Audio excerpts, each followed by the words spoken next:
Hello दोस्तों, good morning. आशा करता हूँ आप लोग सब अच्छे होंगे। 24 अक्टूबर 2024 यानी आज के दिन किन किन स्टॉक में न्यूज़ है, आइए जानते हैं। आज बहुत सारे कंपनी के रिजल्ट अनाउंस होने वाले हैं सितंबर क्वार्टर के। तो कंपनी का नाम नोट कर लीजिए, मेन कंपनीज मैंने नोट डाउन किया है। Aarti drugs, ACC, ATGL, AWL, Birla cable, Castrol industries, COLPAL, Colgate Palmolive, Coromandel, Cyient, CYIENT, DCB bank, Dixon technology, GMR infra, Godrej property, sorry Godrej consumer, IES Indian energy exchange, IndusInd bank, ITC, JSW energy, Laurus lab, LT foods, NAM India, NTPC, Patanjali foods, Petronet, PNB gilts, PNB housing, radio city, Radico Khaitan, radio city, RK forge, RR cable, सांगी industry, TCI, TTML, UBL, VST industries. तो इन कंपनियों का सितंबर quarter का result आज announce होने वाला है दोस्तों। नंबर 2 है हिंदुस्तान यूनिलीवर। हिंदुस्तान यूनिलीवर का जो सितंबर क्वार्टर का रिजल्ट आया है उसमें इसका जो नेट प्रॉफिट है वो नेट प्रॉफिट 4% से गिरा हुआ है। 2612 करोड़ का नेट प्रॉफिट है और लास्ट ईयर इसी पीरियड में था 2717 करोड़, जो कि एक खराब न्यूज़ आया है हिंदुस्तान यूनिलीवर का। और बोर्ड ऑफ डायरेक्टर्स का जो मीटिंग बैठा हुआ था वेडनेसडे, उसने ये डिक्लेयर किया है कि अब ये जो आइसक्रीम सेगमेंट है, आइसक्रीम सेगमेंट का ऑपरेटिंग मॉडल जो इसका प्रोसीड्योर है ये डिफरेंट है। और हिंदुस्तान यूनिलीवर का जो टोटल टर्नओवर है उसमें 3% का इसका कंट्रीब्यूशन है आइसक्रीम सेगमेंट का। तो आइसक्रीम सेगमेंट को हिंदुस्तान यूनिलीवर अलग करने जा रही है, ये न्यूज़ है हिंदुस्तान यूनिलीवर का। नेक्स्ट है स्कॉट्स कुबोटा। स्कॉट्स कुबोटा का न्यूज़ ये है कि ये अपना जो रेलवे सेगमेंट है, रेलवे रिलेटेड इक्विपमेंट जो बनाने का सेगमेंट है, वो सोना BLW प्रिसीशंस को बेचने जा रही है 1600 करोड़ में।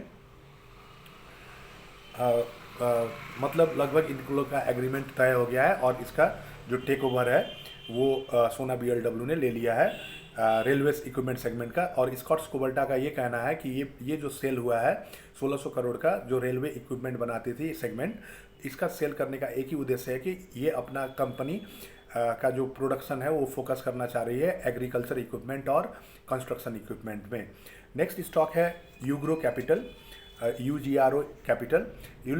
यूग्रो कैपिटल इंडिया का लार्जेस्ट को लेंडर डाटा टेक, NBFC और MSME है।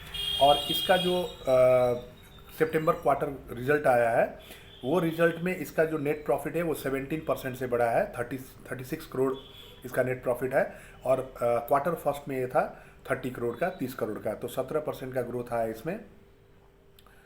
AUM इसका है, एसेट अंडर मैनेजेस 10,157 करोड़ का, काफ़ी हेवी AUM है। नेक्स्ट है टोटल इनकम इसका जो है 644 करोड़ का है, जो कि 37% ईयर ऑन ईयर ग्रोथ हुआ है इसमें, तो ग्रोथ दिख रहा है कंपनी में। और लास्ट ईयर ये था 343 करोड़ का, सॉरी रेवेन्यू इसका था 343 करोड़ सितंबर में, 343 करोड़ है और लास्ट ईयर के मुकाबले ये 35% बढ़ा है और क्वार्टर के हिसाब से ये 14% बढ़ा है। तो ठीक ठाक ही रिजल्ट दिख रहा है यूग्रो कैपिटल का। नेक्स्ट स्टॉक है TVS मोटर। TVS मोटर का कंसोलिडेटेड नेट प्रॉफिट 41.4% से बढ़ा है, 588.13 करोड़ का है। रेवेन्यू इसका बढ़ा है 30% से, इसका रेवेन्यू है 11,301.68 करोड़ का। लास्ट ईयर ये था 9,932 करोड़ का, तो इसमें भी ग्रोथ आया है। टोटल इसका खर्चा भी बढ़ा है, टोटल एक्सपेंसेस 10,427 करोड़ का है। लास्ट ईयर था 9,297 करोड़ का, लगभग मान के चलिए 500 करोड़ जितना बढ़ा है खर्चा। तो खर्चा को इसको कंट्रोल करना होगा, जो अननेसेसरी एक्सपेंसेस कंट्रोल करेंगे तभी प्रॉफिट में ग्रोथ दिखेगा। हाईएस्ट एवर, अभी तक का हाईएस्ट एवर इसने जो है EBITDA ऑन किया है, earning before interest, tax, depreciation और एमोटाइजेशन। इसका टोटल वैल्यू है 1,088 करोड़, ये ग्रोथ हुआ है 20% से। लास्ट ईयर ये था 900 करोड़ का।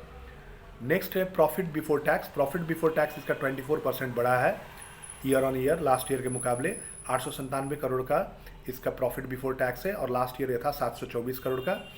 इसका सेल्स जो 2 व्हीलर और 3 व्हीलर का है वो एक्सपोर्ट भी जोड़ के वो हुआ है 12,28,000 यूनिट्स, और ये 14% ऑफ है लास्ट ईयर के मुकाबले। लास्ट ईयर ये था 10,74,000 यूनिट्स। मगर क्वार्टरली के हिसाब से देखा जाए तो एक्सपेक्टेशन से इसका जो सेल है वो कम हुआ है, क्योंकि डिमांड स्टेबल है और कॉस्ट काफ़ी, इसका जो कॉस्ट है वो बढ़ गया है एक्सपेंसेस में हम लोग देखें तो। इसके वजह से जो क्वार्टरली एक्सपेक्टेशन था, क्वार्टरली एक्सपेक्टेशन के हिसाब से टीवीएस मोटर ने अंडर परफॉर्म किया है, जिसके कारण से शेयर में हम लोग गिरावट भी देखें कल। नेक्स्ट है उषा मार्टिन। उषा मार्टिन अभी काफ़ी दिनों से काफ़ी अच्छा सुर्खियों में है और काफ़ी अच्छा परफॉर्म भी कर रही है। और उषा मार्टिन का ये न्यूज़ निकल के सामने आ रही है कि ये अपना जो प्रोडक्शन कैपेसिटी है वो बढ़ाने जा रही है। Crane ropes, compacted ropes, plasticised ropes, mining ropes, oil and offshore ropes में। और फेज़ 1 में ये 167 करोड़ का इन्वेस्टमेंट कर रही है रांची में, और 62 करोड़ का थाईलैंड में, जिसका प्रोजेक्ट इसका फर्स्ट फेज़ का जो कैपेक्स है, कैपिटल एक्सपेंडिचर, वो 18 से 24 महीने के अंदर अंदर कंप्लीट हो जाएगी। इसका जो नया एंटिटी है वो सऊदी अरेबिया में इसने इस्टेब्लिश किया है, और इसने जो अपना 50% का रिमेनिंग स्टेक है वो थाईलैंड का एक वेंचर में भी एक्वायर कर लिया है। ये काफ़ी अच्छा न्यूज़ आ रहा है उषा मार्टिन का। और इसका जो सिंथेटिक स्लिंग प्रोडक्ट है, इसका एम है कि ये वर्ल्ड में नंबर 1 लीडर बने ये सिंथेटिक स्लिंग प्रोडक्ट में। तो ये भी एक अच्छा विज़न है उषा मार्टिन का। और इसने जो अपना प्लांट प्लेस किया है, इसका जो मैन्युफैक्चरिंग प्लांट है वो है रांची में, होशियारपुर में, दुबई में, बैंकॉक में और यूके में। नेक्स्ट स्टॉक है अदानी पावर। अदानी पावर ने 5,000 करोड़ का फंड रेज करने का निर्णय लिया है, पब्लिक इशू के जरिए और प्राइवेट प्लेसमेंट के जरिए नॉन कन्वर्टिबल डिवेंचर इश्यू करके।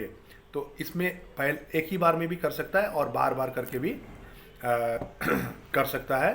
तो ये अनाउंसमेंट हुआ है अदानी पावर द्वारा 5,000 करोड़ के लिए। नेक्स्ट स्टॉक है पीडीलाइट इंडस्ट्री।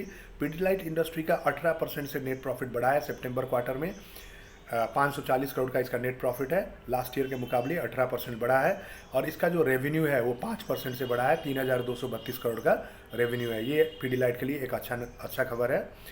नेक्स्ट स्टॉक है AU small finance bank. AU small finance bank का सितंबर क्वार्टर में नेट प्रॉफिट है 571 करोड़ का, जो कि 13% से बढ़ा है लास्ट क्वार्टर के हिसाब से। 503 करोड़ का नेट प्रॉफिट था लास्ट क्वार्टर में। और ईयर ऑन ईयर ये 42% से बढ़ा है, 42% से काफ़ी अच्छा ग्रोथ है। लास्ट ईयर ये था इसी पीरियड में 402 करोड़ का। और टोटल इसका जो इनकम है वो उसमें 55% का ग्रोथ दिख रहा है। पहले था, अभी जो इसका टोटल इनकम है वो 4,549 करोड़ का है, और लास्ट ईयर इसी पीरियड में था 2,937 करोड़ का। तो अच्छा ग्रोथ दिखा है एयू स्मॉल फाइनेंस बैंक में, इसमें नज़र बनाया आप रख सकते हैं। पिरामल फार्मा का न्यूज़ ये है कि सितंबर क्वार्टर में इसका नेट प्रॉफिट 22.6 करोड़ है। लास्ट ईयर ये था 5 करोड़ का। काफ़ी अच्छा ग्रोथ आया है, लगभग 4 गुना ग्रोथ आया है, 400% ग्रोथ है नेट प्रॉफिट में, काफ़ी उल्लेखनीय ग्रोथ है।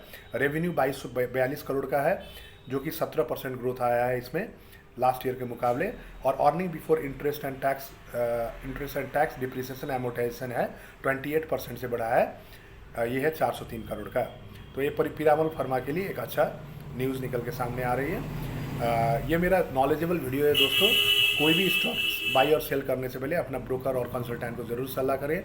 आशा करता हूँ वीडियो आपको अच्छा लगा होगा, लाइक शेयर कर दीजिएगा, और ऐसे ही वीडियो पाने के लिए मेरे चैनल को सब्सक्राइब ज़रूर कर दीजिएगा।